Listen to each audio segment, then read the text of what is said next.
Hai adik-adik semua, Assalamualaikum warahmatullahi wabarakatuh dan salam biologi. Nah, jumpa lagi bersama kami di adnanbiologi.com, tempat belajar biologi kreatif, inovatif, dan tentunya up to date. Nah, kali ini adik-adik akan ditemani bersama Kak Samsul. Kita akan belajar materi tentang ruang lingkup biologi. Ya. Terus, apa sih itu biologi?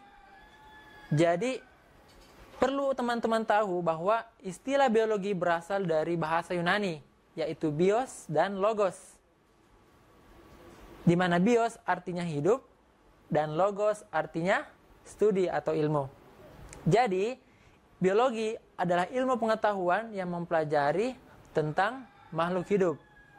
Jadi kakak ulangi lagi, bahwa biologi adalah ilmu pengetahuan yang mempelajari tentang makhluk hidup. Selanjutnya, sebagai suatu ilmu, cabang biologi itu cakupannya sangat luas dan sangat dalam, meliputi manusia, hewan, dan tumbuhan.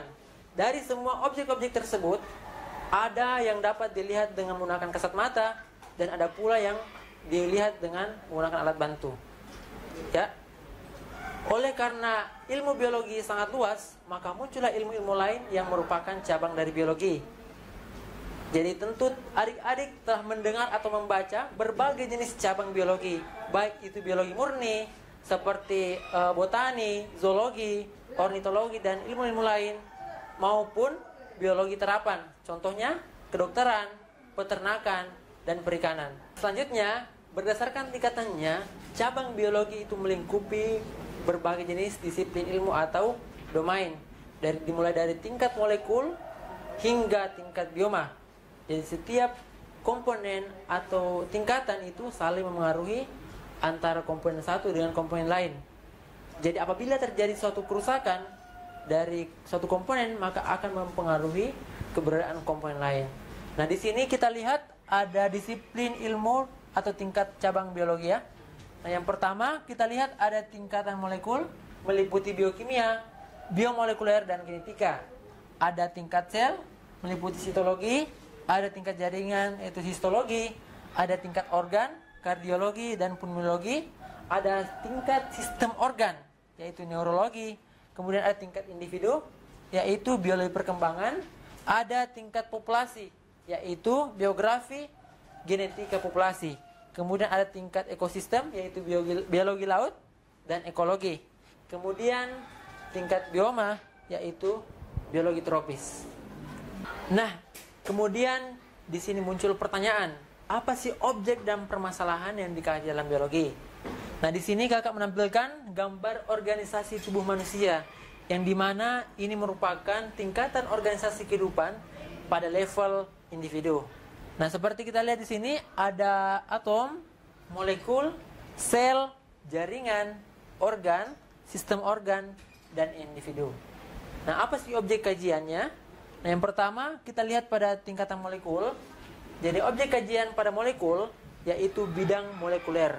Jadi bidang molekuler ini mempelajari tentang makromolekul dan mekanisme makromolekul. Seperti apa? Yaitu replikasi gen, ekspresi gen, dan mutasi gen. Kemudian pada level sel atau tingkatan sel. Jadi objek kajian pada tingkatan ini yaitu sitologi. Jadi istilah sitologi yaitu merujuk pada bagaimana kita mengamati interaksi sel dengan sel lain atau pada lingkungannya, ya. Kemudian kita masuk pada jaringan. Jadi secara harfiah, objek kajian pada jaringan ini yaitu histologi, yaitu tentang studi tentang jaringan tubuh. Ya, kemudian masuk pada organ. Jadi organ ini merupakan sekelompok jaringan yang berada pada tempat yang berbeda dan melakukan fungsi yang sama. Kemudian masuk pada sistem organ. Jadi sistem organ ini merupakan kumpulan-kumpulan organ yang bekerja sama yang melakukan fungsi tertentu. Kemudian masuk pada level individu itu sendiri. Jadi apa itu individu? Yaitu satuan organisme. Nah, selanjutnya kakak menampilkan gambar tingkatan organisasi kehidupan. Nah, seperti adik-adik lihat di sini ada tingkatan individu, populasi, komunitas, ekosistem, bioma hingga biosfer. Nah, di sini kita lihat ada tingkatan individu yang merupakan satuan organisme yang hidup pada satu lingkungan. Kemudian ada populasi yang merupakan kumpulan dari beberapa individu yang saling berinteraksi yang menempati suatu tempat dan waktu yang sama. Kemudian ada komunitas. Nah, komunitas ini merupakan kumpulan dari populasi yang hidup yang saling berinteraksi antara populasi satu dengan populasi yang lain. Kemudian masuk pada ekosistem. Ekosistem ini merupakan sebuah sistem yang terbentuk ketika suatu organisme itu saling berinteraksi dengan lingkungannya. Kemudian masuk pada tingkatan bioma yang merupakan kumpulan dari ekosistem membentuk bioma. Ya, kemudian ada biosfer, di mana biosfer ini merupakan kumpulan atau seluruh kehidupan dari elemen kehidupan dunia ini. Nah, demikian pembahasan materi kita pada video kali ini. Sampai jumpa pada video-video selanjutnya. Terima kasih. Assalamualaikum warahmatullahi wabarakatuh dan salam biologi.